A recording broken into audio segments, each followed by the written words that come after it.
Good evening, everybody, and welcome back to Cannon Chatter TV. A slightly more subdued Cannon Chatter tonight. As you can see, the Halloween decorations have gone, the fancy dress costumes have gone, and G's not stuffing his face full of marshmallows. We're still hearing about that one. So, a lot to get through tonight. We're going to have a good chat, obviously, about our trip to the Kingpower Stadium on Saturday, and a great victory, and how that means things stand for us now. So what we'll do, we will play our intro video and we will get straight into it. Arsenal have gone through an entire league campaign without losing. The first time it's happened.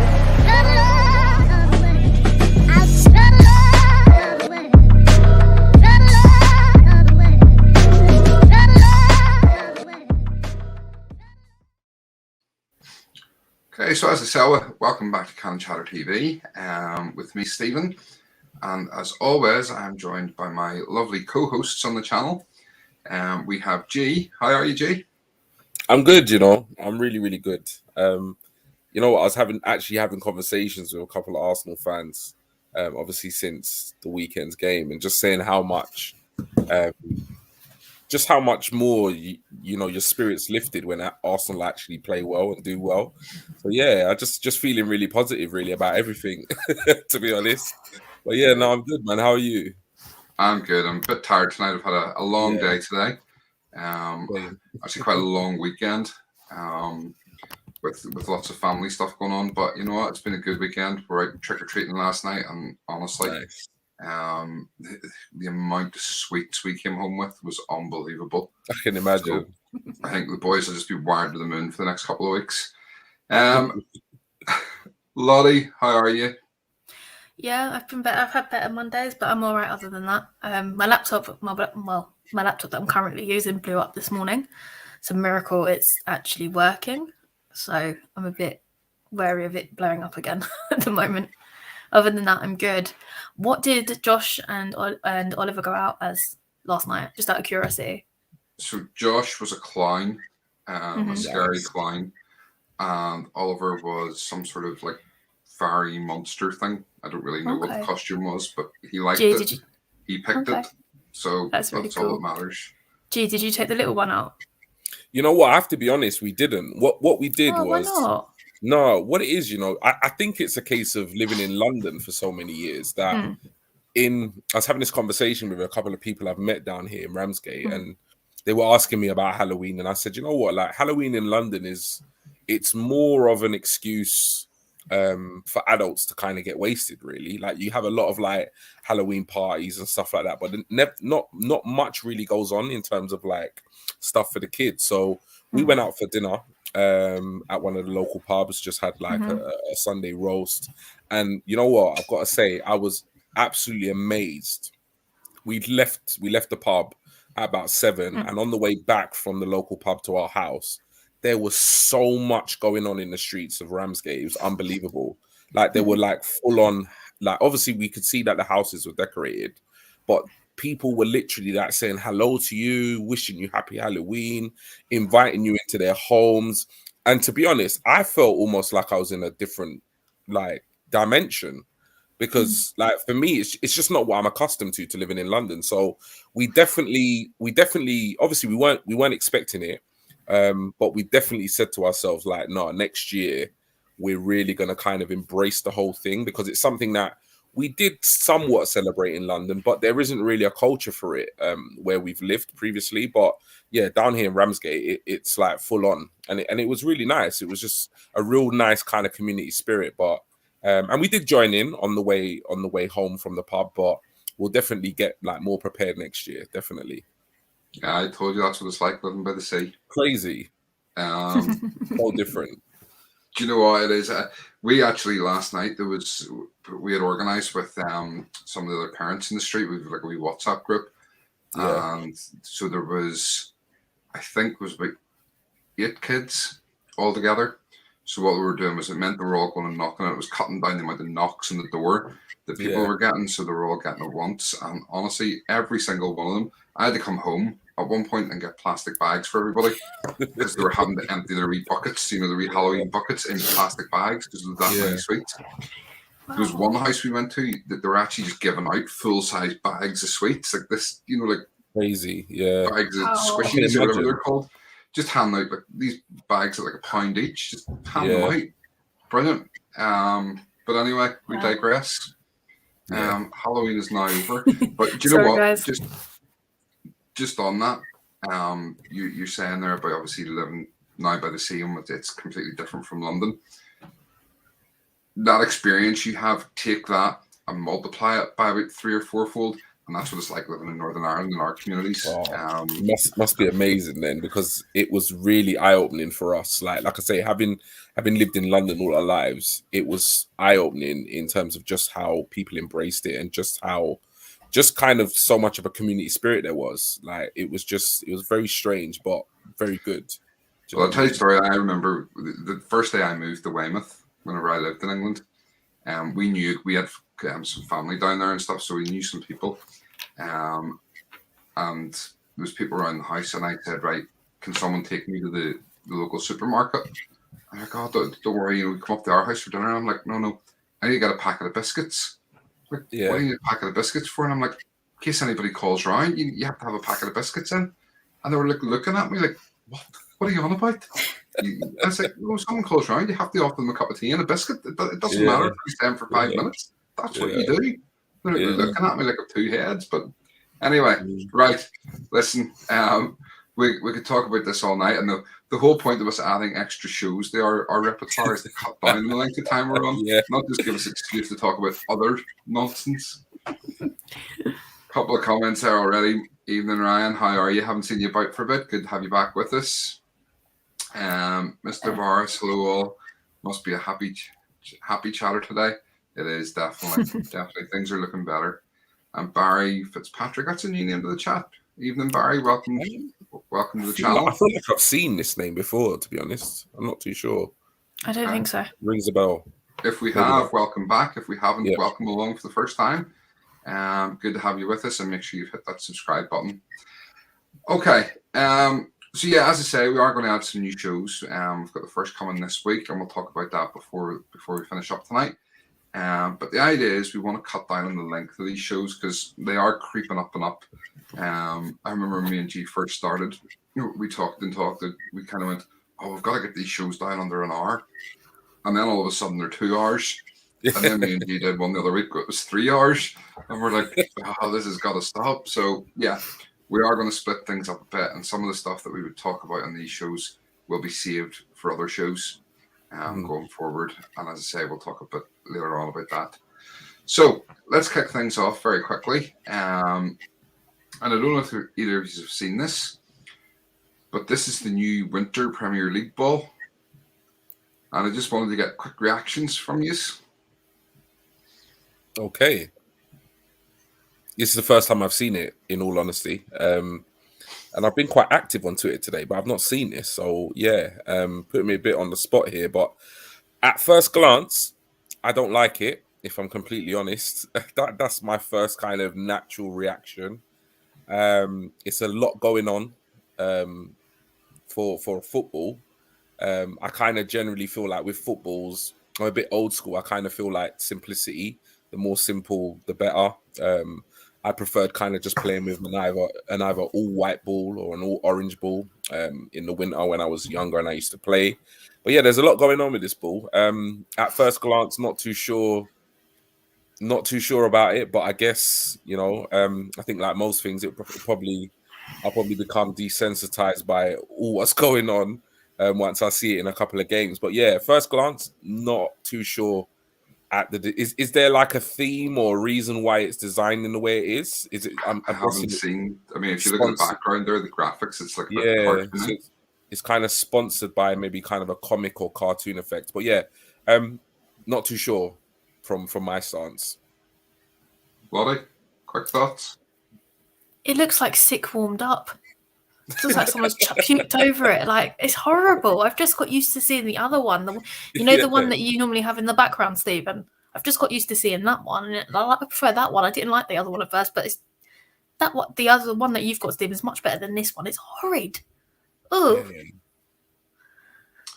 Fair enough. strange. What about you? What's your thoughts? yeah. What do you think? Do you know what? It's a ball's a ball. As long as it ends up in the back of the opponent's net, I don't really care there what it you looks go. like. There you go. It's round and it's kickable. Yeah. That's the main thing.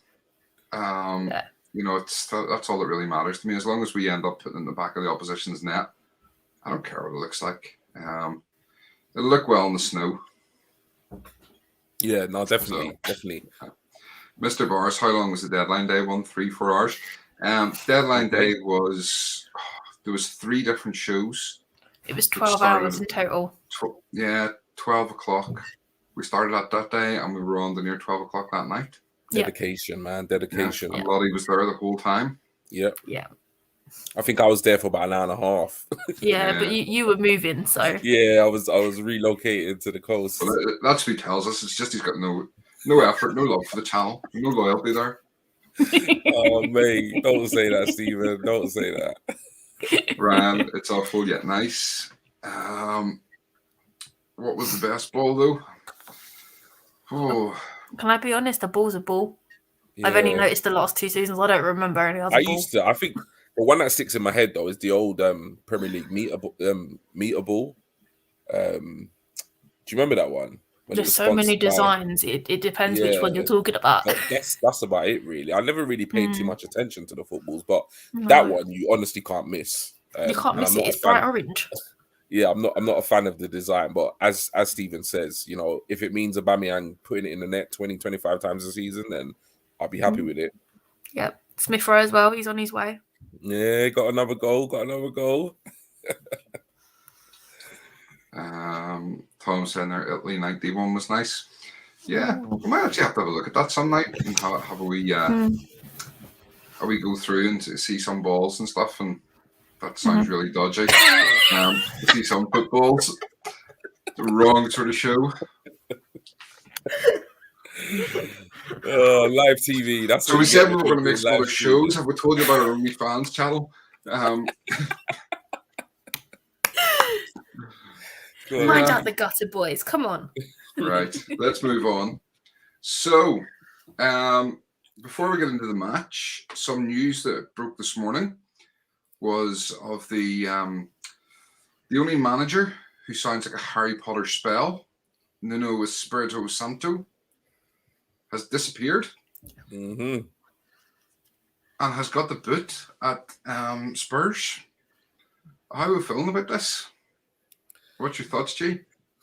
I wasn't surprised, to be honest, because I think it's been pretty much expected for the whole weekend, and obviously early into the day, particularly after the not so great performance that they put in against United at home.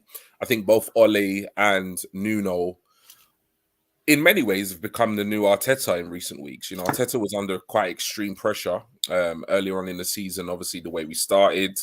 And I think that pressure, given the performances and results, that pressure is somewhat lifted. And it definitely, you know, felt as though they, you know, people were even naming it El Sack game or whatever they were calling it on social media. But yeah, it was definitely a game of two managers that were under severe pressure, and quite clearly from the game and the result, you know, it relieved a little bit of pressure for Ole, and it brought about an expectation that Nuno was going to go.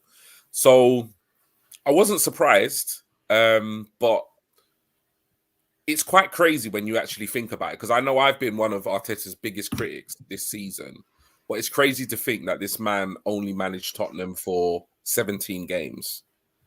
10 of which were league games. And, you know, we are, as fans, we can be very fickle, you know, and I know I'd like to say I'm quite a measured fan, but I do know sometimes with my emotions and my passion and my love for Arsenal, I can overreact. But when you actually think about it, you know, from obviously in this situation, I'm not a Spurs fan, so I can kind of look at it from a more rational point of view. And it's actually crazy to think that you've brought in a manager and you've expected to actually have any kind of significant change within 17 games. Like, it's actually madness to think, you know, that within a 17-game period that he could have got much done, you know, in terms of his career. But at the end of the day, it's happened. I've spoken to a couple of Spurs fans who I know, like family and friends, and they have their reservations, you know, about his dismissal and potentially his replacement, Conte. So yeah, I think I don't know, you know. I think whatever happens, it's happened, and whoever they get to replace him, etc. Let's just hope that, you know, he does equally as bad as Nuno did, and then we just keep him moving. But yeah, I wasn't surprised it happened, but when you actually look at the statistics, the performances weren't great.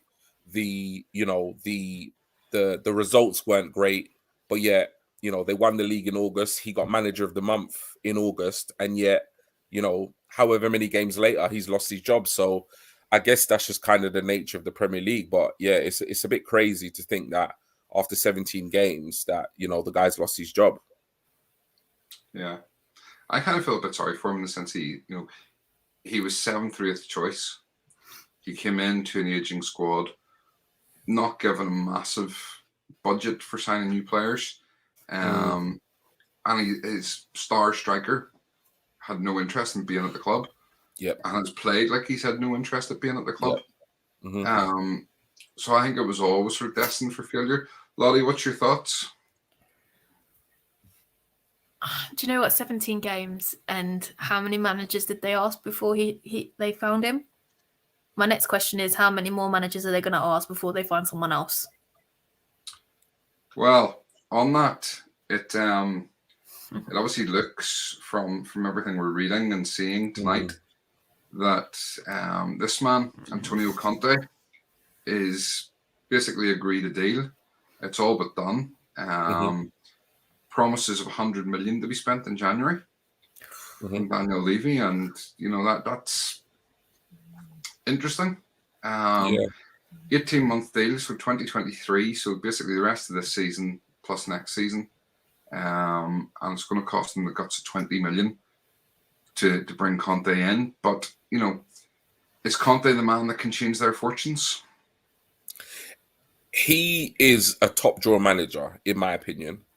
I would probably rank him, say, top 5 in the world in terms of the kind of, you know, experienced and established managers. But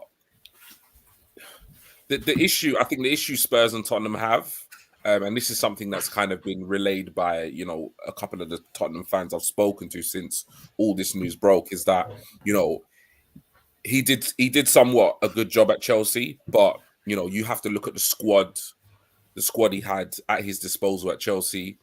You know, he did a really good job at Inter, winning, you know, the Scudetto, you know, the Serie A, etc., with the Inter Milan side that hadn't won it for however long. But again, the quality of the opposition in Italy at the time, the squad he had at his disposal again at Inter, you know, as much as, you know, I rate him as a manager, I just think, you know, this is not Chelsea and this is not Inter in terms of squad that he's inheriting. So it's a much bigger job. So for me, it's like two things you know, there's a couple of things that kind of you raise an eyebrow at. I think one is the length of the contract. I think, you know, if you're bringing in a Conte and, you know, Tottenham, let's face it, are a project. You know, they need a lot of work in terms of turning things around, bringing in new personnel, etc. And, you know, what really can be done, you know, in 18 months. Like, I'm not sure Conte is going to be able to come in and really transform, you know, Tottenham's fortunes as quickly as probably a lot of Tottenham's fans, you know, hope. And the other thing is, you know, when you look at the likes of Chelsea and you look at the likes of Inter Milan, in both situations, he fell out quite infamously with the board. And a lot of that was to do with, you know, the resources he had at his disposal, or the lack of resources that he had at his disposal, or the players that he targeted that they didn't necessarily secure the signatures for. So, you know, Conte is a top drawer manager. I think, you know, he is in another league to Nuno. However, you know, with that type of manager comes, you know, huge ego. comes expectations, as we've seen, which is he's going to need money to turn things round. So whether it's the right matchup, I'm not sure. Only time will tell.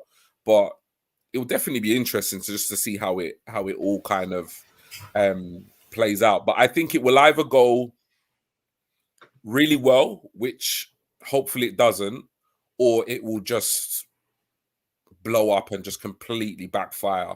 And they could have a new manager in by the end of the season. So we just got to see how it plays out, really. Okay. Lottie, anything to add to that? No, he hit it straight on the head. I just really hope it just goes really very wrong for him. And sorry, I do apologise. Iwobi's just scored for Everton. 2-1. 2-1. Yeah, 2-1. Goal. So I do apologise, guys. I'm just watching the fantasy football again. But G absolutely hit it on the head. I mean, it could go one of three ways, but I can honestly see the Tottenham board getting bored of his demands, because that's exactly why he left Syria, because they weren't going to give him the money that he wanted. Even Chelsea as well, yeah. Same reason why he fell out. Even Chelsea. Thing is, he knows what he wants. He knows how to win. It's a case of Spurs will they pay that amount? Because 100 million is not going to get you very far, unless you're going to sell your star striker, who clearly doesn't want to be there. Okay, so let's grab a couple of these comments then. Tom, I thought he was doing a great job recently. I heard rumours Spurs are in the market for Big Sam. Mr. Boris, Nuno was the wrong manager at the wrong time. Feel bad for him. Mark, evening people. Evening, Mark. How are you? Mr. Boris, my God, Iwobi's just scored. Mark, if they get Conte, I hope Joe Lewis has deep pockets. Tom, 100 million doesn't buy you a lot these days. But more to the point, what top player wants to join a team who never win any trophies? I wouldn't. And hey, everybody from Ryan. How are you, Ryan? Good to see you again. Okay, Lottie, then a quick one for you, just in terms of this managerial merry-go-round. And obviously, heavy reports today again of this man, ex-Arsenal manager Unai Emery, being first choice for Newcastle. He's had a bit of an indifferent season this season with Villarreal, a lot of draws. But apparently this is the man they want to take the charge up at Newcastle and start building their new project. What do you think? I was glad to see the back of him when he left. As you know, in the Halloween special, he was the worst manager I've ever seen at Arsenal, for me, personally. I won't be happy to see him back, because I've literally just finished writing a piece up on the Newcastle takeover. I've done my research, and there's 5 players that we need to get rid of, and we're likely to get rid of, and I think Emery will take them if he does take that job. We're looking at the likes of Lacazette, Holding, Maitland-Niles, Chambers, and who was the other one that I was talking about? Oh, there's someone else I can't remember off the top of my head. I'm sorry, but he will definitely have one of those 4+1 players off us that we do need to get rid of. Okay.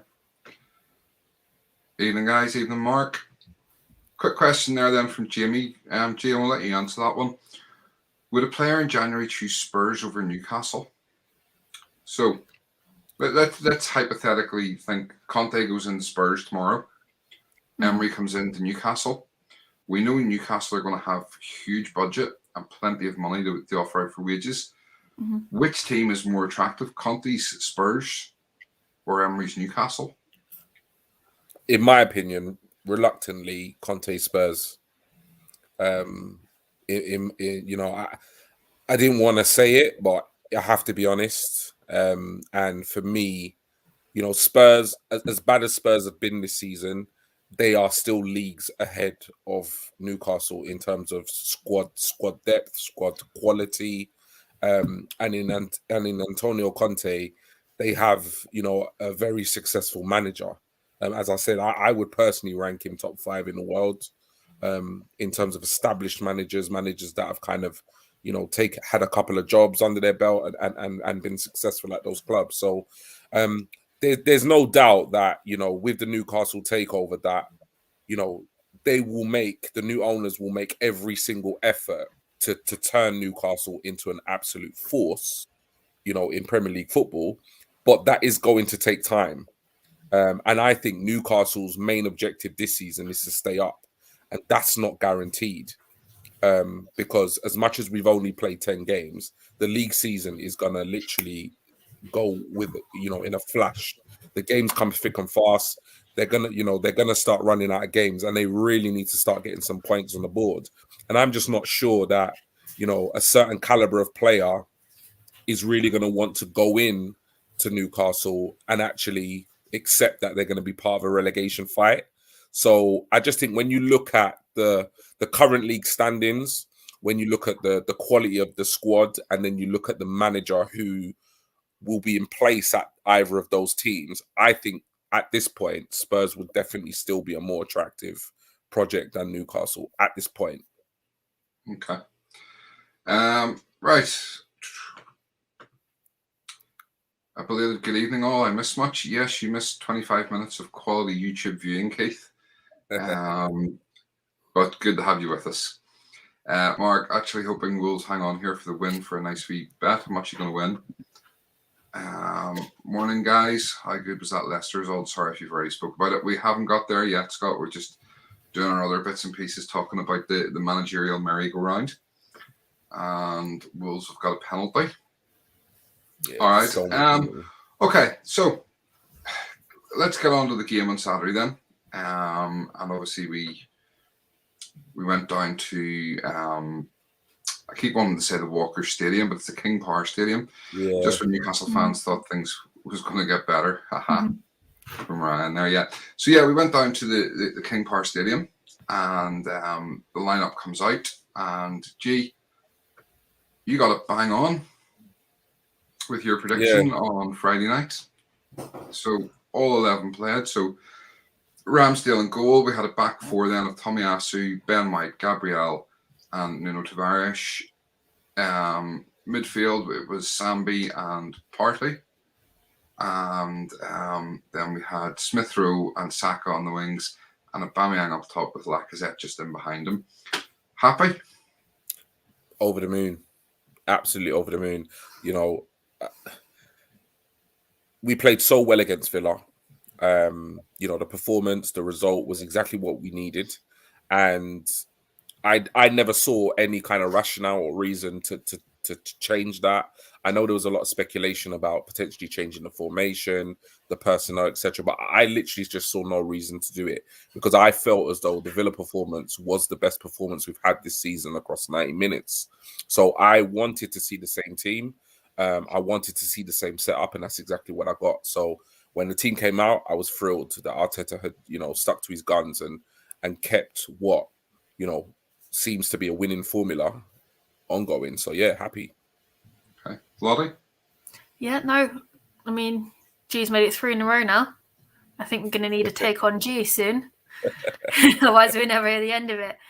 No, absolutely perfect. I mean, as soon as I saw it, you guys saw my tweet. I tweeted the Cannon Chat account, tweeted G, and I said, look, we got it right. This is what I want to see. It works. There's just, I don't know what it is recently, but something for us has just clicked. And it's just all falling into place. I mean, it's you can see the team spirit coming through. I haven't seen in a long time with this team. Yeah. And it's like the little things where they're psyching themselves out. Ramsdale, Gabriel, and then there's Tomiyasu and Ramsdale, and it's just the energy is just absolutely unreal. I mean, Ramsdale thrives off an atmosphere. I mean, I believe the Leicester fans were trying to put him off, and they were going, I think they went, "You're bleep." Sorry, I'm not going to say the word. And then and then the last bit was, and he turned around and joined in. It was absolutely hilarious. But it's just, I love seeing this. I love seeing this, and plus the fact I wasn't there, that's why we won. Yeah, you see them joining in, sort of fist pumping to it as well. It was brilliant. I have to say, I mean, when the lineup came out, I'm pleased. And how long did we bang on, especially G, you and me last season, bang on about the fact that, Arteta wants to play a certain way, but he doesn't have the players to suit the system he wants to play. Now he's got more of his own players, but he still obviously is lacking something in terms of players to play that 4-3-3. Mm-hmm. And I always said, his biggest flaw is he's he's trying to play players to fit his system rather than playing a system to fit his players. Yeah. And all of a sudden, it looks like maybe he's realizing, no, play the system that suits the players. And a 4-4-2 with Lacazette playing just off of Aubameyang is suiting these players. And these just seem to be a different team at the minute. So, yeah, I mean, I was really pleased to see that same lineup come out, especially when you consider how well we had played against Villa. So, let's read a couple of these comments. Mark, €350 if Wolves hang on. Excellent. Nice. You can buy us a coffee afterwards. No penalty. Okay, Lee, hi, just joining. I also called a 2-goal win. Well done, Lee, and welcome along. Well done. Boris, with all these managers going, how lucky are we right now that the Arsenal board showed patience? Yeah. I think that's kind of there will still be indifferent views to that. There will still be people saying that, maybe we should have got rid of him sooner. It seems to be working at the minute. There is a scenario of results that could happen this weekend that we could finish the weekend 2 points off second place. It's crazy, isn't it? And when you think about how far we've come after the first 3 games, that's incredible. But at the same time, there's still a lot of people calling for Arteta's head. So, time will tell whether they've done the right thing and sticking with him. But we'll support him. And that's what we do as fans. We support our club, we support our manager, and, until such times as he's not there, and we'll support the next person. Tavares will soon be a threat for Tierney. Looks a player. From Mark, yeah, he absolutely does. No, the absolute joys of having an ex-winger as a fullback. I love him. Yeah, I think he's brilliant. Scott saying Lacazette has been the key to the attack clicking. His physical attributes and drive bring out the best in other attacking players. Yeah, I think the consistent back four has really helped to build defensive chemistry too. Last season we were chopping and changing, but this season we've been far more settled. Yeah, I mean, especially obviously Tavares coming in for Tierney now, but when you look, since Gabriel has partnered Ben White at the centre of defence, they've been a different team. And obviously Tomiyasu coming in, actually having a right back who can play right back has made the world of a difference, because it's been a long time since we've had a right back who can play right back. And yes, I am having a dig at number 2. Guendouzi coming home. Love that he's in the intro. Oh, by the way, hi Gunners. I swear that they've got an obligation to buy on his loan deal. He's not coming home. Sorry, Calvin. He's not. He's going. He's in our intro. Yeah, we may have to get that redone. We'll keep it for a while yet. 2 up top. Never understood why it stopped from Keith. Yeah, I mean, Keith and me had this conversation a few weeks back about moving to 4-4-2, and yet again, Arteta's finally listening to us. So yeah, game kicked off, and it was clear straight away that we were in charge. We were controlling the game from the off. I honestly thought Leicester they just didn't turn up the first half. They had moments, but for the most part, they weren't there. And after 5 minutes, we get a corner. Corner comes in, and Gabriel is there to head it home. It's clear that we are the number 1 team when it comes to set pieces, scoring from set pieces this season. When was the last time we could say that? So obviously, this guy we've brought in from Man City, who was available to help with the set pieces, has really, really done massive things for us. G, what was your thoughts when the ball went in the net? Yeah, it's just I never actually watched the game live because I was busy doing whatever it was. But yeah, I've supported Arsenal for a long time, and even during some of our glory days, there's always been, set pieces have never really been something that we were massively kind of effective at. And in recent years, it's almost been non-existent. When it comes to a free kick or a corner, you just think to yourself, there are times when you get a free kick or a corner, I'm more annoyed that we've got a free kick and a corner because the play's broken down, because there's such little opportunity or chance at our scoring from a set piece. So, you know, whatever they're doing in training, you know, whether it's the new guys come in, what the different players, etc., but whatever they're doing, they need to keep it up, because it's just phenomenal that we are now a threat at set pieces, because it just adds a completely different dimension to our game. And teams cannot just, you know, teams don't have that kind of cushion to say, oh, well, we'll just take them down and, you know, give them a free kick because we know we can defend against them. We've now, you know, somehow come up with a strategy that works at set pieces. So it's great. But yeah, the goal, I didn't watch the game live, but I watched it back. It was a fantastic delivery by Saka. Got an assist on the day. And it was a fabulous header. It wasn't your kind of cliche conventional header from a defender. He was kind of like on the turn, on the twist when he made contact, but boy, did he make contact. And it literally just flew straight into the net. So yeah, fantastic delivery, fantastic header. And it's really good that, you know, with Gabriel, not only do we have an absolute brick wall of a defender at the back, we actually have a real target and danger man in the area at set pieces, because this is not, you know, the first goal he scored in a situation or scenario like this. So yeah, absolutely thrilled that we got the early goal. Was definitely deserved, you know, how we started the game and how we were performing. And also just personally really happy for him as well, because as a defender, he's definitely getting the applause for his, you know, defensive displays. But, you know, as playing as a defender myself back in the day, it's also good when you get on the score sheet as well. So really happy for him, man. Yeah. Lottie? No, I couldn't agree with G more. I mean, obviously being a right back myself when I was younger, I mean, getting the goals in is just as equally as important as doing the defending, if you can get that. But yeah, no, I didn't actually watch the game. I have watched the highlights religiously, but the cross in was absolutely superb. Yeah. And then for him to be right there at the right time is exactly what we needed. Because I've always complained about our aerial presence since Olivier Giroud left, and it seems we're kind of working on that. And I'm just so pleased to see it.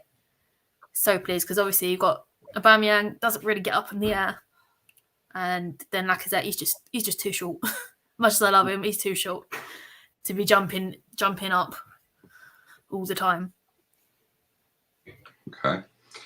Right, a couple of comments. Nathan Barnes, it's another new name to the channel, I believe. Yeah. I've not seen that name before. Welcome. Yeah, welcome to the channel, Nathan. Great to have you with us. Make sure you hit the subscribe button if you haven't already done it. And for everybody else in the chat, make sure you hit that like button right now. What do you think of Spurs getting Conte?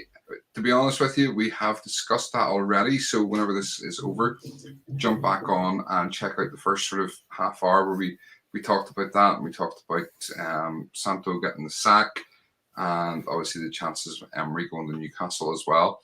Our new set piece coach, the signing of the summer, 5 assists in the last 4 games from Boris. Yeah, he's been obviously had a massive influence there. Spurs getting Conte, just had to check this fake news, but it's true. Well, his stock just dropped. They must have promised him the moon.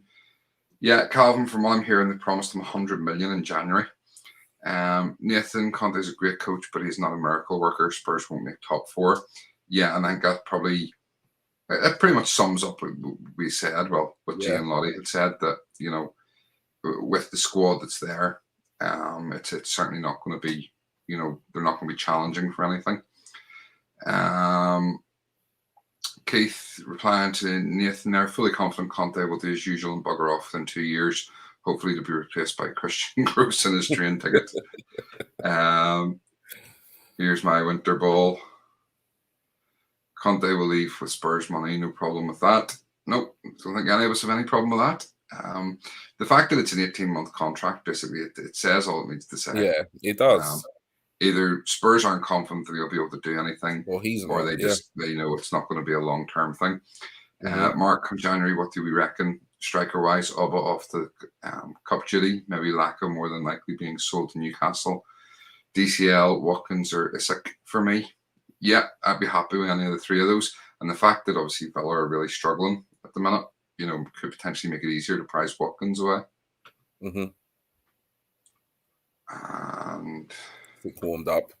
That was the ball. Sorry, Lottie, you were trying to say something there. But yeah, no, I forgot I was muted. I do apologise. No, I was just saying that I wouldn't touch DCL with barge pole. He's been injured since like August. So I wouldn't touch him with barge pole. As much as I'd like him, I'll have his sack any day. Yeah. I think with the January, I think a lot is going to depend on whether the AFCON goes ahead or not. Do you know what? Our spine of our players is leaving Boxing Day. Yeah, it's scary stuff. Yeah, there's a lot of rumours that it might not go ahead, but if it does go ahead, then we seriously are going to be weakened. But I'm just not sure if we're going to jump into the market, full on in January. I'm just not sure if that's what we're going to do. But I don't know. We'll have to wait and see. I did have a conversation on It's a Football Things, Scott's podcast the other day. Where I was on with James Rowe, and I've been moaning about it, and he made me look at it from a different point of view. The amount of pride these players must feel for them to be playing 100%. For their countries, and I'm sitting there thinking, I'm sitting here moaning about Arsenal, and I didn't actually think of it like that because I feel like some of us do forget that they are people at the end of the day, regardless. Yeah, and playing for their country is really important to them. Exactly, and especially with the World Cup getting the African countries in now, it's going to be even more important. Yeah. Right, listen, let's talk a wee bit more about this game and we'll come back to some more of these comments after. We scored the goal and again, for the next sort of 15 minutes, we controlled the game. They didn't really look threatening at any point, and that's not like Leicester. Vardy was really, really quiet. But after 18 minutes, the ball broke in the box to this man, the Smith, and he fired home, getting on the score sheet yet again. I think since Lottie said he was going to get another 20 this season, he must have heard this and realised he's going to have to up his game if he's going to do that. Lottie, how did you feel when you seen his goal? Oh, for the highlights, I thought it was beautiful. His goals are getting better and better. I mean, the Leicester players were just standing there. It went straight clean through the middle. Although Saka was further up. Me and G were talking about this before we went live. Saka could have gone for it, but he just absolutely went for it. And I'm glad he did because it was an absolute beauty. I'm so pleased for him. He's getting the confidence to start going for goal. And I mean, as I said before, I mean, his England finishing needs to come back, and it clearly has. I mean, I think he'll be well on his way for another 20 this season. It's a long, long, long, long season. And I can see G's face as I'm all nice and smug. He's now up to 4 or 5 now, I believe. It's not sure if it's 4 across all competitions. It's across all competitions. It's 5, but it's 4 in the league, I believe. I have to go and double check that. He placed it so well. He hit it with power, but there was so much quality in the placement of the shot and you've seen that by Kasper Schmeichel's reaction, where he basically just lay down and rolled back, and it was kind of nothing I could do about that. And when a keeper reacts like that, it's a good finish. Yeah. For me, I would want my keeper up shouting at the defenders and stuff, having to go at them. But when the keeper lies down like that and just says, nothing I could do, you have to hold your hands up and go, those are quality finishes. G, what was your thoughts? Yeah, obviously we scored the second goal. I think, like you said, 18 minutes. I think it was fully deserved. We were by far the better side. Bit fortunate in how the ball kind of, there was a bit of a scuffle in the penalty area. It kind of broke loose on the edge of the box, and he tucked it away. But for me, that finish just tells me just how confident he is at the moment, because it was that type of finish. We've seen Smith Rowe be in those positions, multiple times last season, even earlier on in this season, and he's not always had the most kind of calm. He sometimes he's kind of taken the shot too early. Sometimes he might have taken a touch, but the way he just finished that first touch, that shows just how confident and on top of his game he is at the moment. So it was a beautiful finish. And yeah, 2-0 up. He scored another goal, and yeah, it's happy days. You know what I mean? He's playing some phenomenal football right now. And you know, I'll still say he won't get 20 goals this season. I still stand by that. But you know, I think, you know, if he can get into double figures, that will be a fantastic return. And that would be a fantastic return for any midfielder, you know, in the Premier League, because the Premier League is tough, you know. But if you know, I think the most goals he scored in a season is 7, I believe, for Arsenal. But yeah, if he can, and he's already on 4 or 5, so he's definitely gonna be. It's definitely gonna be his most, you know, highest goal scoring season in an Arsenal shirt, which is fantastic. And I think that's what I said on one of our last shows, is that I don't like to put too much pressure on these players, but I think the most important thing is that they show progression, and the way they show progression, not just stats based with in terms of assists and goals, but also performances. But if you can back up those performances with goals and assists, being an attacking or an offensive player, then you know that's exactly what you want. So yeah, he's really been one of our standout players this season, and you know, let's just hope it continues. But yeah, so happy for the lads. Sorry guys, Yeah. I've just looked up his stats. He's had 3 in the league and 2 elsewhere. So it's 5. Yeah, total of 5. It's funny though, because I mean, obviously the last 2 games he's performed really well, and that's coming off the back of, and I had said, you know, the Brighton game, and who was the other game that we had the draw against? The 2 draws in a row. I'm trying to remember. Palace. Yeah, especially the Palace game where, you know, you had highlighted Odegaard as being sort of the missing player on the pitch, and I had said to me, or I had said to you at the time, you could have taken Smith Rowe or Odegaard off that night, and it wouldn't have made any difference. You know, they were both kind of missing. He's upped this game, and I think, I'll be honest, I think that a big part of that is the formation. I think this 4-4-2 really suits him, because he wants to play as a number 10, but he's good coming in off that left-hand side. The fact that he has, you know, someone like at the minute Tavares, and, you know, when he comes back, Tierney, who can bomb up and down that left-hand side and cover the left-hand side, allows him that freedom to come more into the middle and play as a sort of inverted 10 as well. And I think he's going to really flourish in that role. As a lot of our attacks in, you know, they can go with Tierney down one side, Saka up the other side, or Tavares down one side and Saka up the other side. He can drift into the middle and play that number 10, but also come back out. And that allows then Lacazette to push that wee bit further forward. Even though Lacazette's supposedly playing that sort of 10 role, it allows Lacazette to push that wee bit further forward and be closer to Aubameyang, and they can get, you know, feed off scraps of each other. So I think, I mean, this 4-4-2 with the players we have, it's really going to work well. And I do think that, you know, Smith Rowe is someone that's really going to flourish in this system. So moving on, Leicester did start to get back into the game.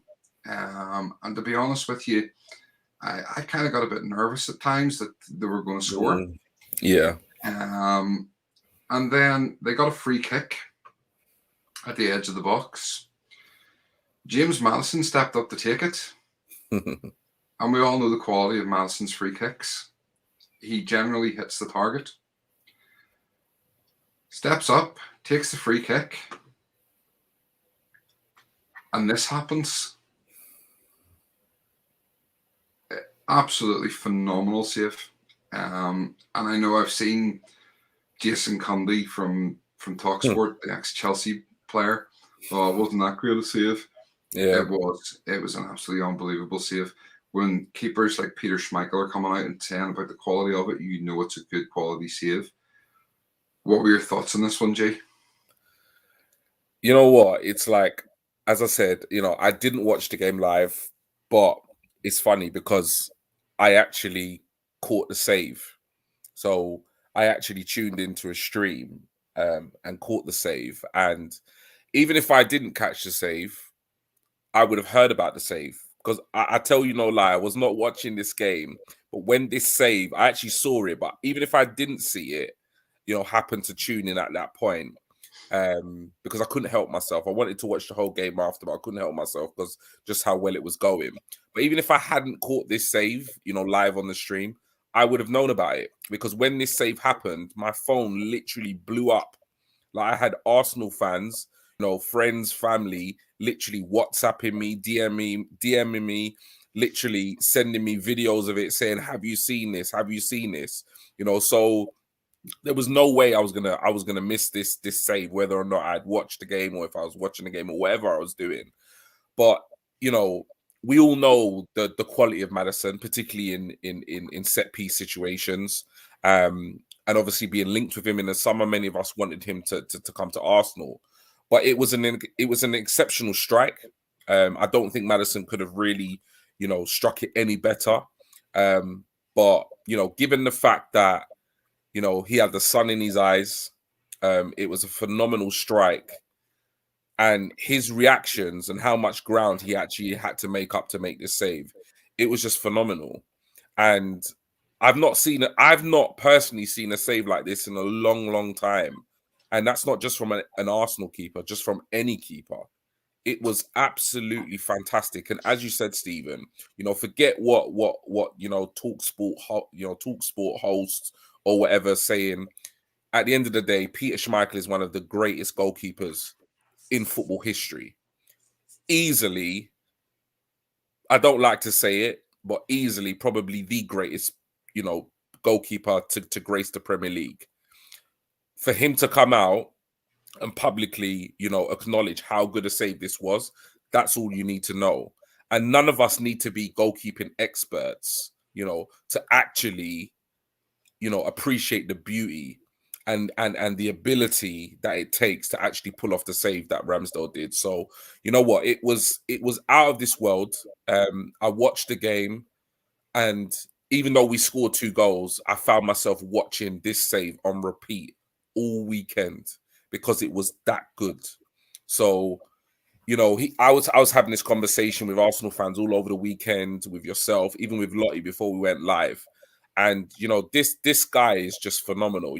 I'm not gonna say he's a world-class goalkeeper, but what I would definitely say is that he's in world-class form right now in terms of his performances.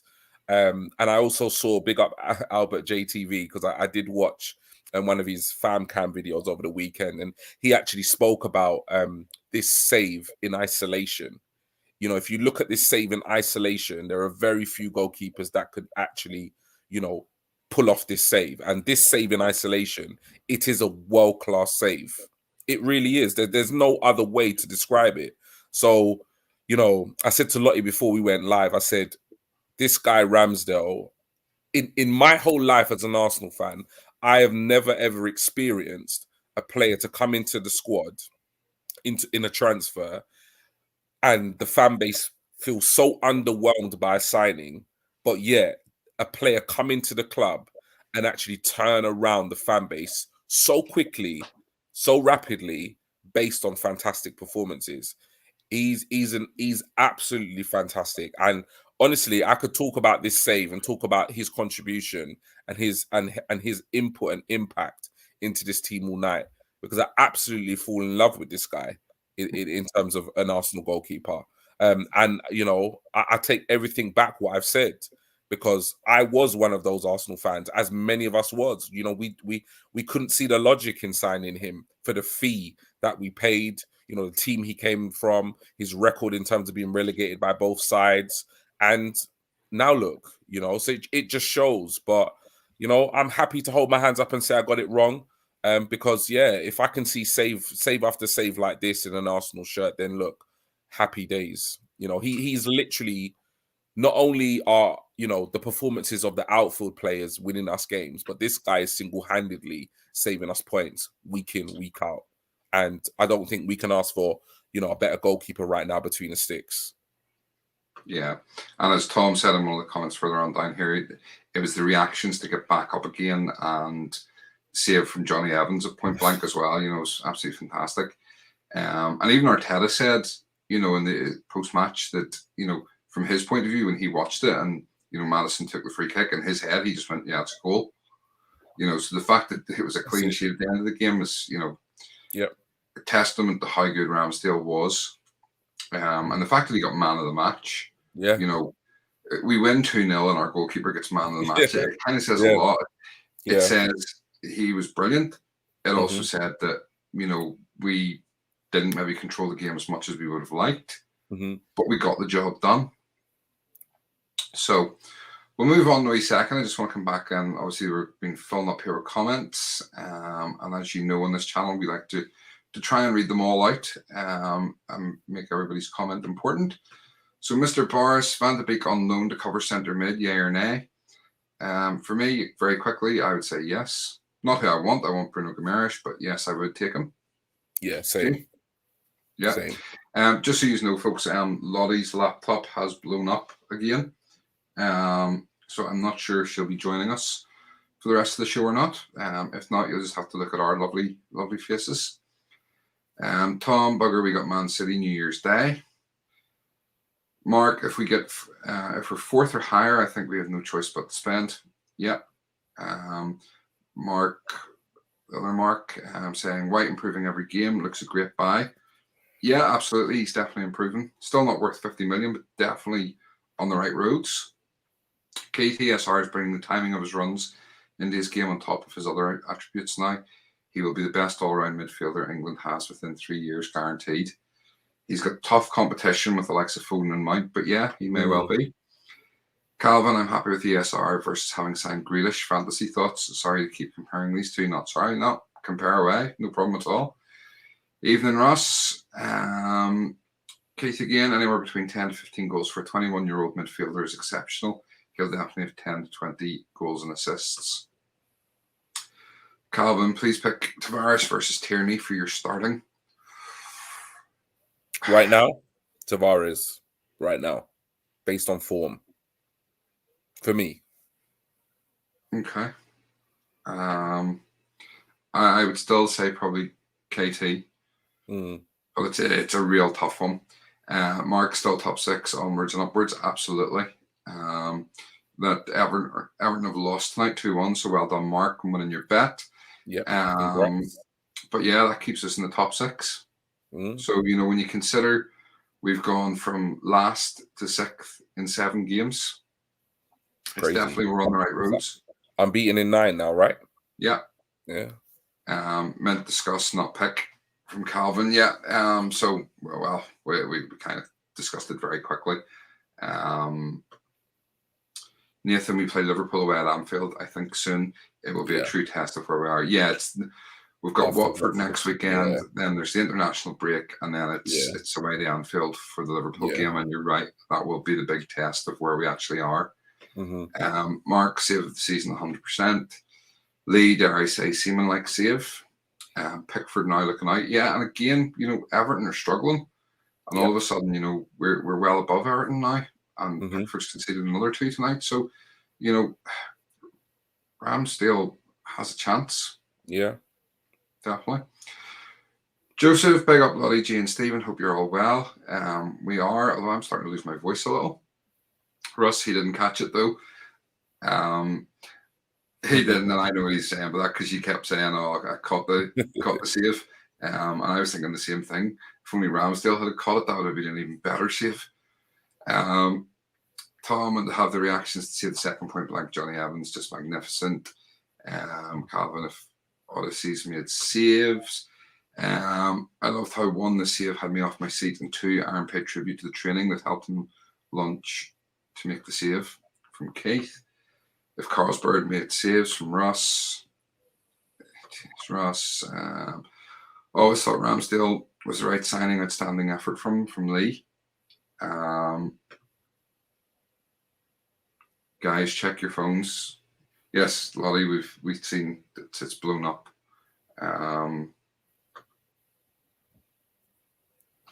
Yeah, I did see this. Anything else? Is that it? Yeah, I did actually see this comment from Simon Jordan, who obviously is very, very opinionated, can be very controversial at times. But yeah, I don't know if you saw that clip, but there was a clip circulating on Twitter, and he was basically saying that exactly what Tom was saying, in that it's actually turned around to be really good business by Arsenal. In hindsight, he also spoke about Ramsdale arguably right now being potentially England's #1 based on form. So yeah, it was TalkSport's not a channel that or a Twitter page that I follow anymore, just because I feel as though a lot of the content is quite anti-Arsenal. But it was nice to see a clip that somebody had shared that was actually giving, you know, our players, you know, some just praise. Yeah, absolutely. Ross, check my phone. Nothing. Not you, Ross. From Lottie. Sorry, Lottie. I just checked and I've sent you the link there. Apologies. Didn't I? Yes, I did.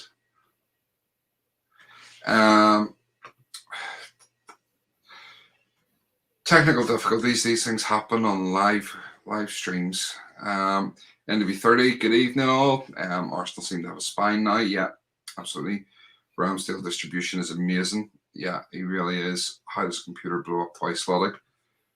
TalkSport blocked for Lee.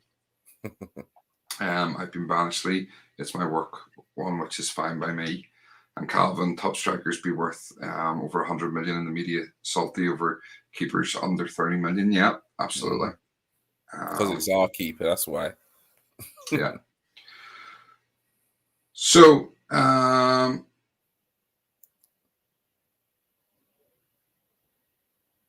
sorry. Where have we got to? Yes, sorry, there was a comment coming in there. Yeah, it's pretty clear and dire that people they have on there. I like Woodsy and Parter, but that's it. Yeah. And on that, I don't know if anybody's seen the news story. Kieran Dyer needs a new liver. Oh no, I've not seen that. Yeah, he's the new Ipswich under-23 coach, and apparently he needs a new liver. So hopefully he is well and gets that and it's okay. Welcome back, Lottie. Welcome back. Just in time to talk about the next incident in the game. Nope, she's away again. No, So, I'm still yeah, here. I'm still here. Sorry, one sec, guys. No worries. I just want to talk about this one briefly, G. And this was Aubameyang getting brought down by Johnny Evans, sort of in the second half. You're sort of 65 minutes in, roughly. Ball played over the top. Aubameyang turned to Evans, and he was going to be gone and going to be clean through on goal. Now, it was sort of about 40 yards out, but with Aubameyang's pace, Evans was never going to keep up with him. And he effectively rugby tackled him to the ground. What did you make of the incident? It's, you know, it's one of those things where, you know, first of all, I'm glad we're sitting here and, you know, we're not talking about this having impacted the result. You know, I think that's first of all, it's good. You know, we can talk about this and we can, you know, we can kind of discuss it because it was an important, you know, incident in the game. At the same time, it didn't actually affect, you know, the final result. But, you know, all we want is consistency. That's all we want. And at the end of the day, that's something that we're just not getting, you know, and that's from an Arsenal perspective. But I feel like, you know, speaking to rival fans, you know, other Premier League teams, etc., we're not getting consistency across, you know, the whole league, across all different games. And it was a red card. You know, it was a ball over the top. Aubameyang was gone, and he was basically rugby tackled, you know, wrestled to the ground. There was nobody from where Aubameyang was going to leave that defender. There was going to be nobody between him and a goal scoring opportunity. So for me, it's a red card. And where I say we want consistency, I was watching some of the post-match analysis when they were looking at that incident, and it was an exact, you know, identical incident involving Wilfried Zaha and a Man City defender in another Premier League game. And it was the exact same referee that was officiating that game. And if you looked at the two incidents, they were exactly identical. But yet, with the Zaha incident against Man City, it resulted in a red card. There we go. I didn't even know you had that image prepared. But it was the exact same incident. Now, the incident on your right-hand side of the screen involving Zaha, I can't remember who the defender was for City. It resulted in a red card, you know? So I don't understand how the same referee looking at an exact identical situation can give one as a red and one as a yellow. But yeah, even if that does happen, then what is the point of VAR? You know, VAR, as we're told, is there to assist the referee.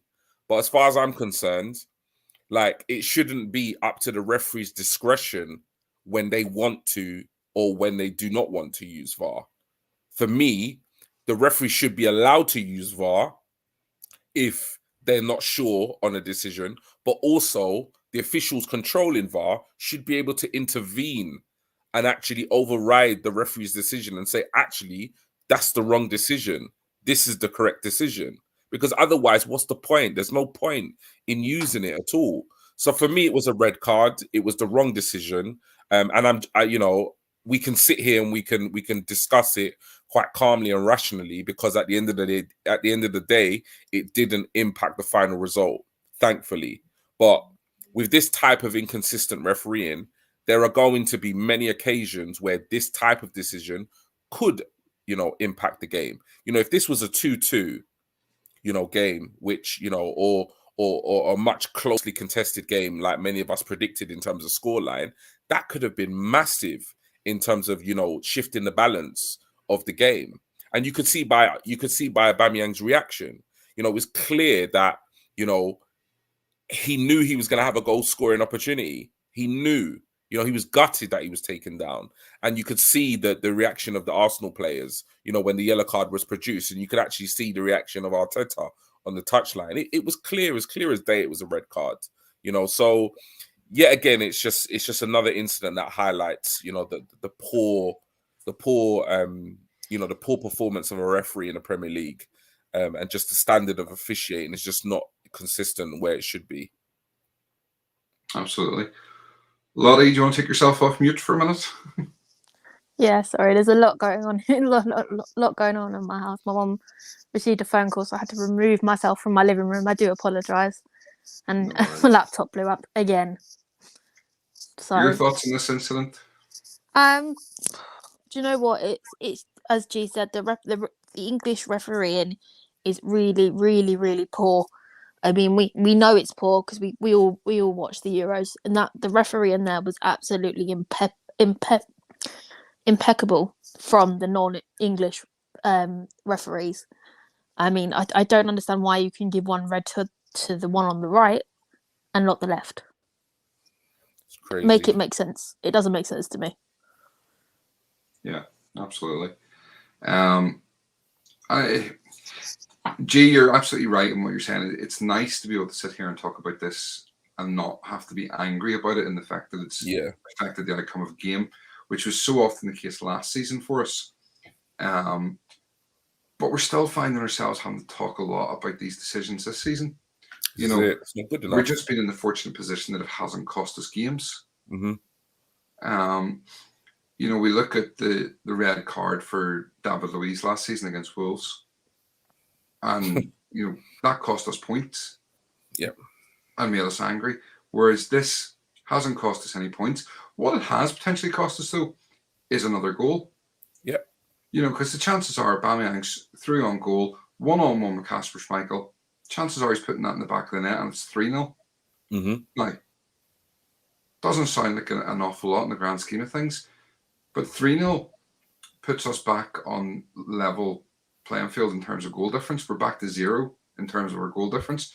Instead of sitting at -1 after 10 games, we're sitting at 0, which still isn't great, But when you consider we shipped 9 goals in the first 3 games. 3 games, yeah. And we've only shipped 4 since in the league.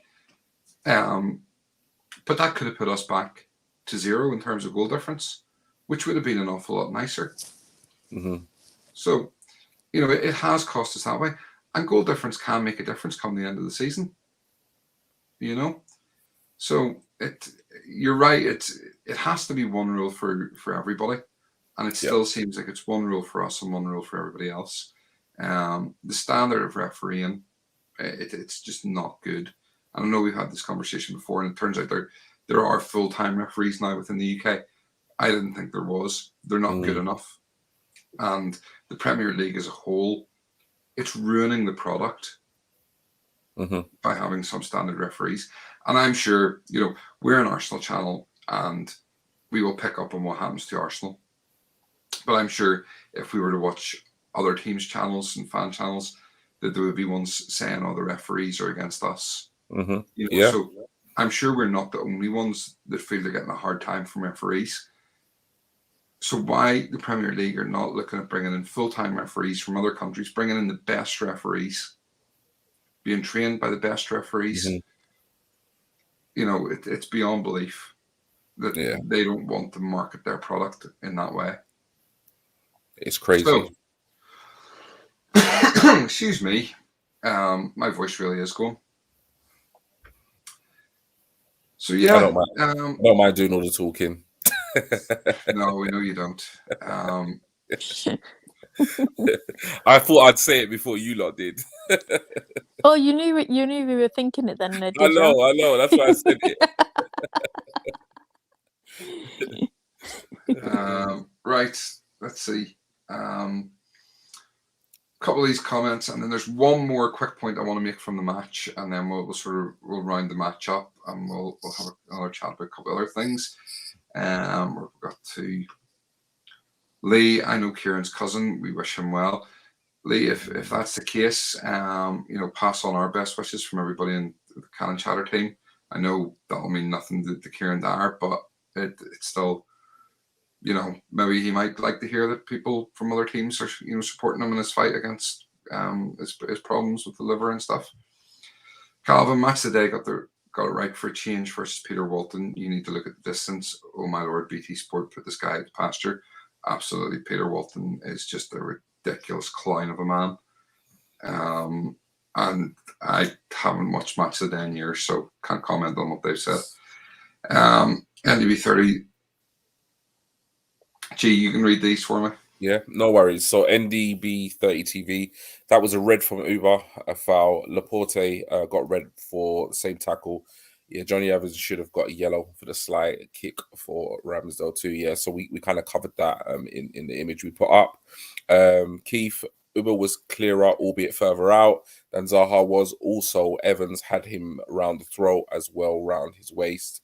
Should that not qualify as dangerous play in his own right, regardless? Yeah, completely agree. I'm not sure how, if you see it, you can't necessarily, for me, if the ref sees that and gives a yellow card, then you could only give a red if he's actually seen it. It's not like he's missed it. So it's just bizarre how he pulled out the yellow and not the red.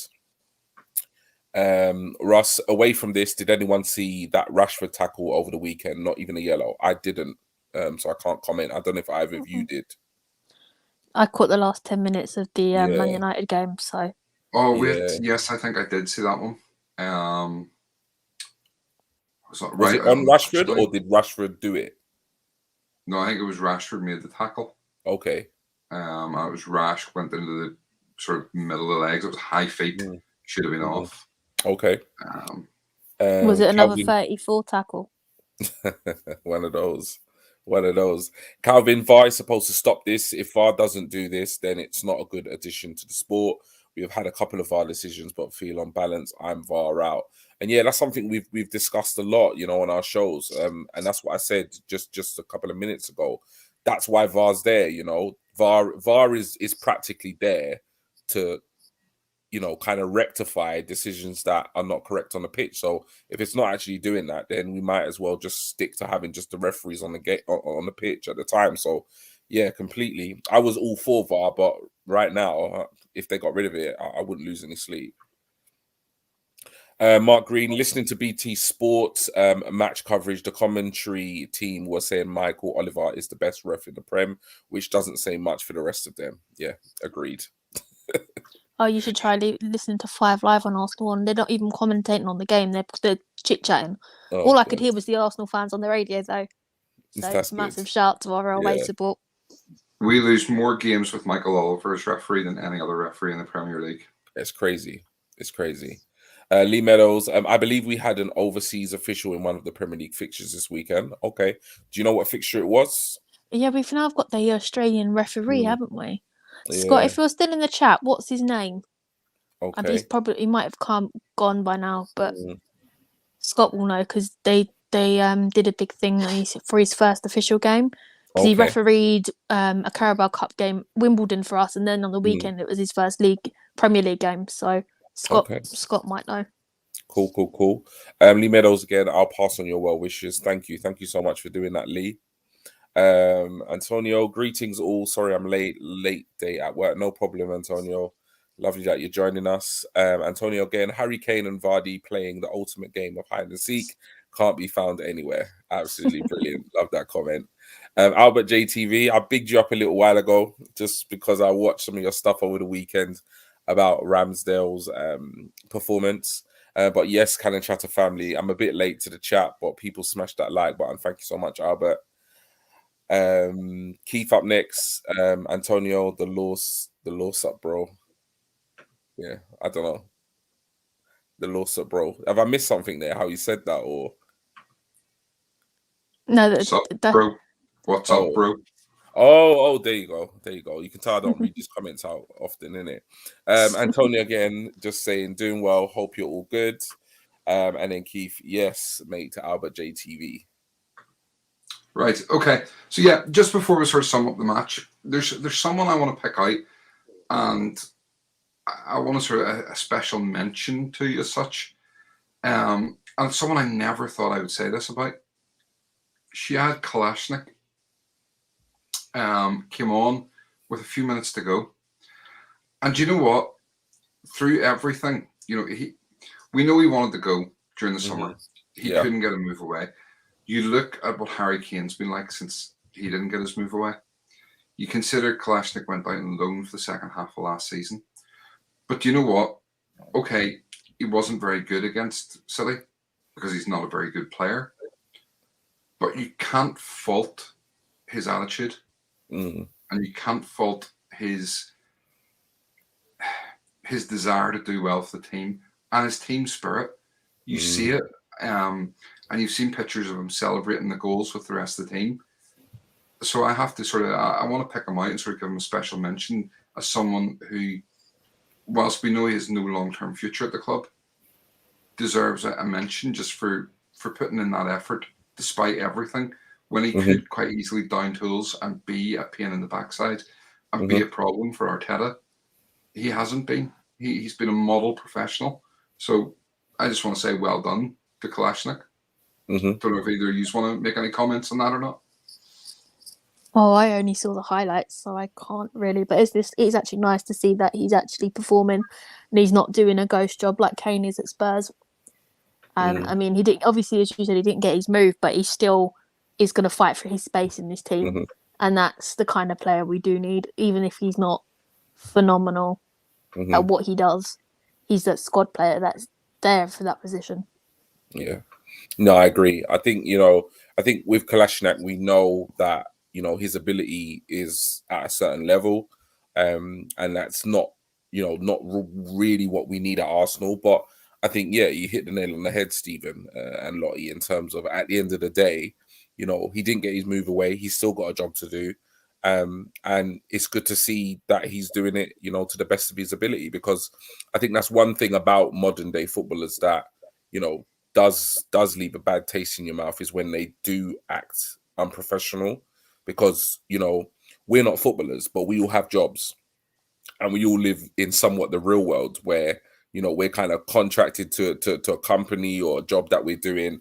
And, we've always got to put in a certain level of performance. And if we don't, we can lose our job from one day to the next. So sometimes you feel like with footballers, they do kind of like sulk, get the ump, throw their toys at the pram, etc. So it's good, it's good at the end of the day. Look, he's not going to be here, at the end of the season. We are going to ship him, sell him off. But at the end of the day, if he's called upon and he does, he's called upon and he has to play, it's good to see that, he is going about it professionally. So, yeah, hats off to him. Keith, I'm clearly too street for you, G. I love that one. Brilliant. And Tom, we've got Ozil's bodyguard. Yeah, I remember. You know what? It's funny because we did a show, me and Steven. I'm not even sure if Lottie was with us at that point. I'm not too sure. And I actually said on one of the videos that the best thing he did in an Arsenal shirt was stop Ozil from getting robbed, which actually did quite well. But yeah, probably a bit harsh, but you know what I mean. Mark Green Gillette. We've got Mark Green Gillette. I don't know if I've missed that That's the man I again. can get. I don't. Oh yeah, I don't know. Cheers for that, No, Mark. you have to go. No So problem. right, Lottie, sum up your feelings on the match overall.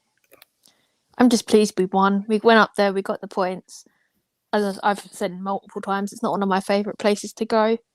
And also, has anybody seen Vardy? I believe he's still in Ben White's pocket. Still not seen him around lately. G, have you? No, he's If missing anyone does in action. find him, please return him to the King Power. Missing in action, mate. G, your thoughts overall of the game? Yeah, you know what? Like I said, you know, I'm not gonna sit here and be a hypocrite and say I've not criticized Arsenal, because I have. So for me, the results are great. But what I'm seeing now is are good performances to go along with some of those good results, which is fantastic. And I think we were all nervous about this game, to be honest. I think if we're completely honest, I don't think many Arsenal fans imagined that, one, we were going to get a victory, and two, we were going to get a clean sheet for sure. I think most Arsenal fans were pretty blatantly honest to say, look, we might win the game, but we'll definitely not get a clean sheet. I had many conversations about that. So yeah, great performance, great result, clean sheet. We keep it moving, you know. Watford next. Yeah, absolutely. I mean, with that said, obviously we've got Watford next weekend before the international break, so one more game to go.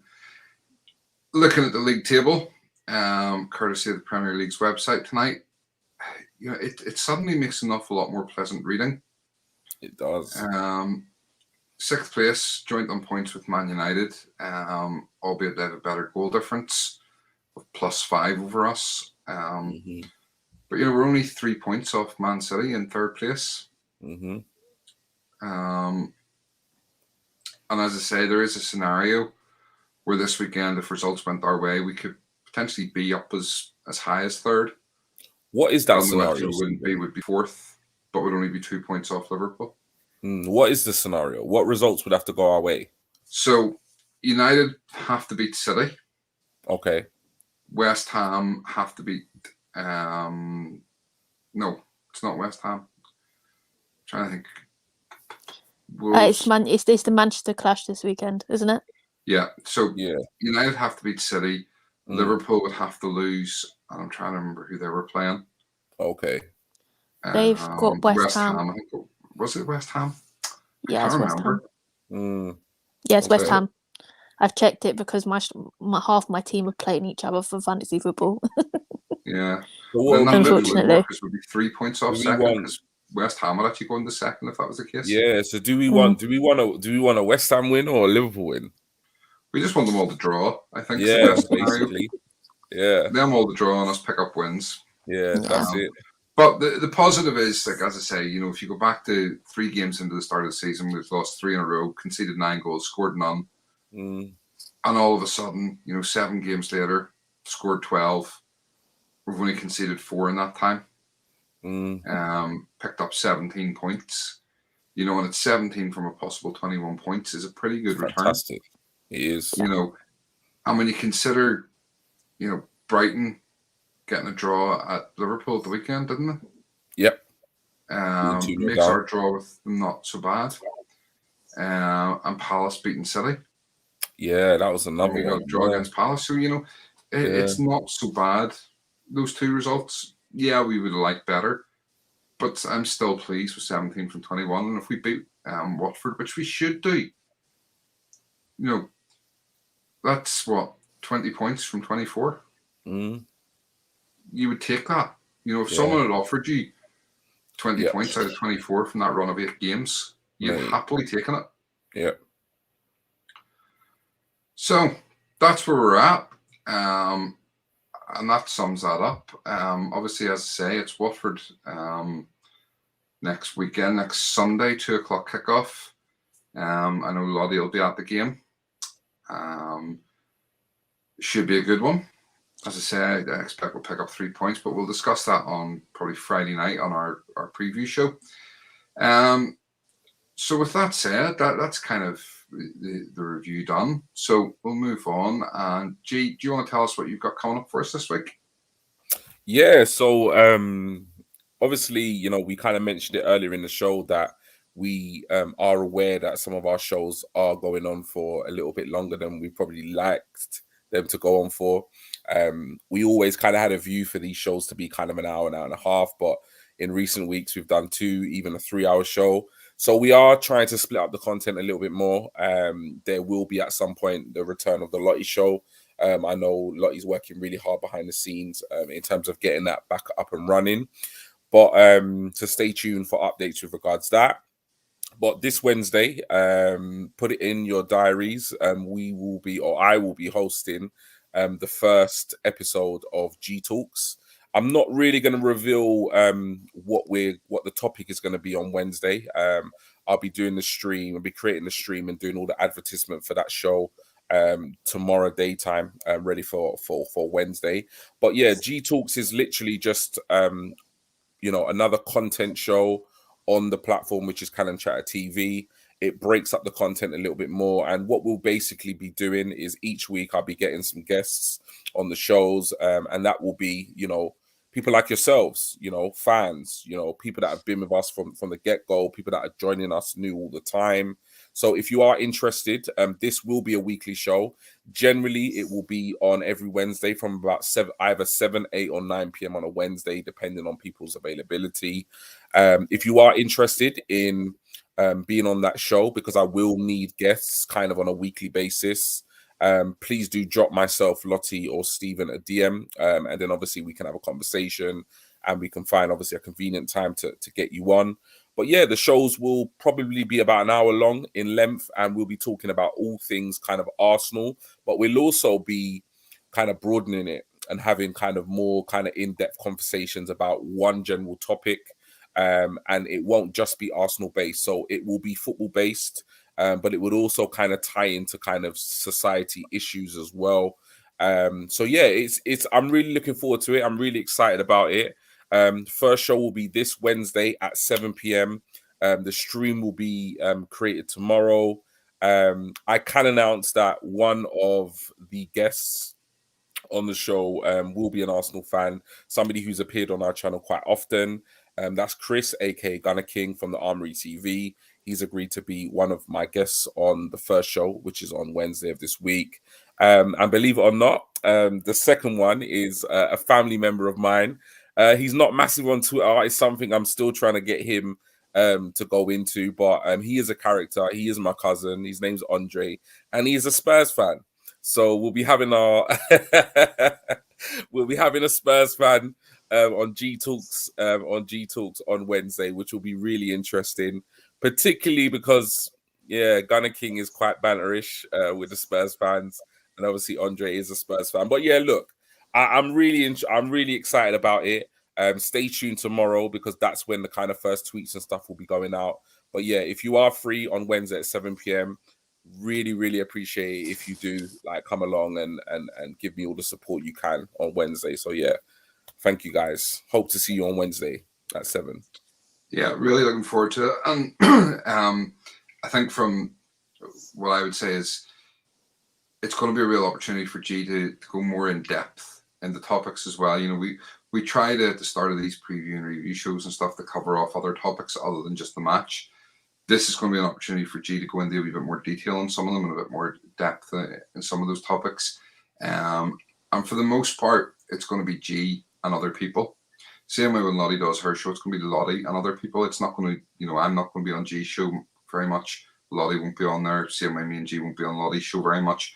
We want to break it up and try and get more of you guys involved. I will be, and G and me have already discussed this, I will be on a couple of his shows because there are some topics that, I can't let him have the whole thing I want to be involved with because they're close to my heart as well. And they're things that, I support G's opinions on, but they're things that we've discussed before that we want to talk about and we want to do together. So I will come on for those couple of things, but for the most part, as I say, myself and Lottie won't really be on G's show. Same way as me and G won't be on Lottie's show. And at some point, you never know, I might do a show too. And we'll give you loads and loads of extra content to watch. Yeah. So listen, with that said, Lottie, anything else you want to cover off tonight? Well, the fantasy football ended tonight actually. So I haven't got any updates for anybody because the updates won't officially be there till tomorrow. So I will have an update for you on Friday. Okay, excellent. Let's read a couple of these comments and then we'll run through socials and maybe the subscriber challenge, but more, recap on that one. Where have we got to? Tom, you got lots of grief on Twitter for that one, for your Vardy comment. Do you know what? It's a joke. People can't take a light-headed joke. I have never questioned Vardy's goal record against us. He terrifies me. For me to make a joke, it makes me feel better about it. So, 100%. Calvin, the AFC laundry basket. Antonio, we can still hit 5th place, even top 4. Just need to keep the momentum going. Not saying we've turned a corner yet, but our squad is meshing together better with each match. I still keep the faith. Yeah, and Antonio, I know you always watch these shows back when you get a bit more time, but you'll hear our comments, especially what I was saying just in terms of the formation, and how the 4-4-2 I think suits the players we have. Calvin, we're very much different. This isn't a lucky streak. Come on, you Gunners. We are moving back. Joseph, my man G is going to smash it. G, Spurs need all the fans they can get. Make sure you tune in on Wednesday and give it to him. Telephone box. Joseph, thank you for all your support. Lottie, G, Stephen, getting counselling next week. No worries, Joseph. As we've always said, we're always here for you. DMs are open for all of us, and talk to us anytime you need, buddy. Anytime at all. Right, Lottie, do you want to tell us what's happening with the subscriber challenge? Off the top of my head, can I be really shameful? I've actually forgotten.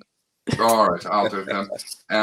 If we can hit 1,000 subscribers, I'm so sorry. By the end of the year, G is going to bleach his hair and his beard, but unfortunately not his eyebrows. No. A nice bleach blonde. This was coming off the back of obviously players doing this during the Euros of the summer, and I had said that I would do it if we had hit 500 by the time the season started. We didn't do that, but G had agreed that if we had 1,000 by the end of the year, he'll do it. So make sure if you haven't subscribed that you are now. And as I've said before, take friends' phones, family members' phones, and just log on to YouTube, hit that subscribe button, and give them their phone back, give them their computers back, whatever it should be. If we hit 2,000 subscribers by the start of next season, Lottie is going to get a tattoo. And that tattoo is going to be picked by yous, the viewers. So the way it's going to work, Lottie, G, and myself are all going to come up with a design. We have been told it has to have an Arsenal badge in it, or an Arsenal cannon or something in it, as a minimum requirement. Doesn't say what we can't do, but we have some ideas in mind. And if we hit, please be aware, I have seen none of these yet. This is why my face is reacting the way it is. If we hit the 2,000 subscribers by the start of next season, then Lottie's going to, well, what we'll do is we'll put these designs out for a vote. The winning vote will get tattooed on Lottie. We're not sure where. She hasn't told us where we're going to be allowed to. Somewhere where I can hide it. Somewhere where I can hide it if it's awful. But this is going to happen in one of G's best friends' tattoo parlors in London. And I'm going to fly over and we're going to vlog the whole thing. And we're going to create a nice wee video for the channel and let everybody watch what happens. Happy days. And watch Lottie's reaction afterwards when we tell her that she didn't get the tattoo. Do you know what? I actually find that pain quite addictive, so I won't be screaming. You're quite safe. Depends what you're getting, though, isn't it? Yeah, it's true. It's true. But if like most of you haven't seen the size of the one I've got on my shoulder, so that's quite big. So, guys, that's the subscriber challenge. Just make sure, as I say, if you haven't subscribed, you hit that button now and take anybody and everybody's phone and start subscribing. Let's get these numbers up so that we can get G's hair bleached and Lottie tattooed. But how and if we many hit do they those two, then we'll maybe come back have to to me get for the to next get me tattooed, Stephen? Sorry? Did you mention how many do they need to get for me for that to happen to me? Yes, 2,000. 2,000. I believe it's 2,000, is it? How many are we on now? Not quite 2,000 yet. Joseph, blonde hair G, you will look like Justin Bieber. Oh man, really? Calvin, No. I heart 34. Not a bad shout. Keith, the Hector Bellerin tattoo. And Antonio. Before I forget, sorry, if we get to 1,000 by Christmas, Antonio's meant to be buying a Harry Kane shirt. That's right. Antonio, I Harry have shirt, not forgotten. Yep, Mm-hmm. it was the Harry Kane England Good shirt. Good memory there, Lottie. Mm-hmm. So Antonio saying that Kane tattoo going to look great on Lottie's arm. Just kidding. A 90s Arsenal badge would look spectacular though. Nah. Too nice. Too nice, that one. Nah. Too friendly. Listen, if Alison's going to fall out over this, we might as well make it worthwhile. Actually load this up on the TV, by the way, so she's watching. Hi, Mum. Hi. Okay. If anybody has any more comments or questions, drop them in the chat now. We'll come back to them in a wee minute. G, do you want to do the needful? Yeah, no problem. So yeah, thank you guys for tuning in. Always an absolute pleasure to have so many of you tuning in to our live streams and blowing up the comments. So yeah, thank you so much. If you don't know, we do have all the kind of regular social platforms that many of you will use. So please, if you aren't following our Facebook page, please do search it up straight after this stream. You can find us at Cannon Chatter. If you want to follow us on Instagram, if that's your thing, then we are also on Instagram, which is at Cannon_Chatter. And if TikTok is your thing, please follow us on our our new platform, our new page that we've opened, which is at Cannon_Chatter. And now that Lottie's got her fancy new phone, she's going to be doing lots more on TikTok. Yep. Can't wait. Obviously, most of you will know us from Twitter. I think that's where we kind of like forged most of our relationships and friendships with you guys. So if you're not following the official Cannon Chatter Twitter page, please do follow us immediately after this. So you can find us at Cannon Chatter. That's where we kind of tweet all our information with regards to live shows, streams, content, giveaways, etc. So it's really useful if you are following the official account. If you want to follow Stephen, you can find him at SB Cannon Chatter. If you want to follow myself, that's at G Talks Arsenal. And if you want to follow Lottie, that's at Lottie_B. That's 2 T's and 2 I's because somebody beat her to it. You see, I'm getting better. And if unfortunately tonight I'm not wearing my merchandise, and I know Stephen's going to tell me off, same as you, Lottie. Not good enough. You're not wearing it. But anyway, calling the pot kettle black, aren't we? But Mine's yeah, in the I know wash, I'm afraid. I'm sorry. Stephen's gonna have words. I know he's noticed. He does nothing. Yeah. Nothing gets past him. But yeah, if Stephen is rocking the merchandise, so please do. If you want to purchase any of our hoodies, t-shirts, or anything like that, or if there's something you want, you know, kind of Cannon Chatter themed, and you've not seen it, you know, drop us a DM or an email at info@cannonchatter.com or DM at SB Cannon Chatter on Twitter, and I'm sure we'll give you all the information you need. Most importantly, please do, if you enjoy our content, you watch our streams, make sure, if you haven't already, you please do subscribe. Obviously, you know, Stephen said some of the stuff that we've got, you know, in the pipeline in terms of, you know, the subscribe challenge with me going blonde and Lottie getting a tat. So make sure you do subscribe, you turn on those notifications, and you do hit that like button. Thank you, G. And yes, it hasn't gone unnoticed. You're not in your Cannon Chatter merch tonight. I knew already from when you jumped into the studio before we went live. I could see the look on your face, but it's cool. I felt like I was in detention. Do you know what? If I paid his wages, you wouldn't be getting them this week. Quality stuff. I'm a brand person. It's all about the brand. Yeah. Anyway, right. Couple of comments. Lottie, this one for you. Any news on cup final tickets for obviously the Chelsea Arsenal Ladies Cup final from Tom, and he's booked his Barca tickets today. Oh, I've also got my Oh, Lottie's. You Can there? you hear me? Yeah, now you're back. Yeah. Sorry, guys. Not yet. I think they're probably going to go to ballot like the women's Euros have done. I've also applied for some of them, so fingers crossed. As soon as I know, Tom, I'll let you know. Excellent. Okay, thank you. And Joseph was funny. G and Lottie reaction to Danny Sideways Ceballos return. Oh yeah, no. Joseph asked us about Danny Ceballos returning to Arsenal, and I said no, he can stay in the bin.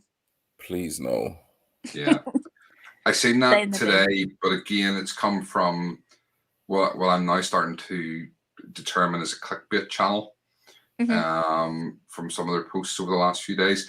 Danny Ceballos is going to go to Real Betis alongside Hector Bellerin. That's where Bellerin, yeah, I was going to say that's where Bellerin's at. Yeah.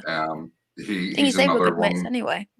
Yeah, they're good mates, and he's another childhood fan of Betis, and he actually played for them before. So it very much looks he's going back there. No truth in these rumours at all about him coming back to Arsenal. Absolutely none. Good. Antonio, thank you again, Can Chatter crew, for the work you all put into this channel and your passion. Bless your efforts. Thank you, and thank you so much for constantly coming back. We love it. And Tom saying coolio to you, Lottie, obviously, for the ticket info. And as she says, as soon as we got any more information, let you know. Right. Russ saying thanks, guys. Thanks, Russ. It hasn't popped up here for me to do this yet, but it comes up on my phone. There we go. Thanks, guys. Okay. Anything else, guys, before we go? No, nothing from me. Great show. Really enjoyed it. Thank you guys for tuning in. Lottie, any last words? Good morning, good afternoon, good evening, wherever you are in the world, especially if you're watching this back. We appreciate it. Excellent. Thank you. I can only echo what Antonio just said. Thanks, folks. You always end my Monday in the right way. Thank you, Keith. And have a good week, everyone, and the CC crew. Thank you, Calvin. So, as you know, mark it in your diaries. Wednesday night, G Talks, the first episode. Really looking forward to that. The rest of us will be back on Friday night for the preview show for Watford. So we'll catch you all then. G, good luck on Wednesday. I'll be tuning in. Really looking forward to it myself.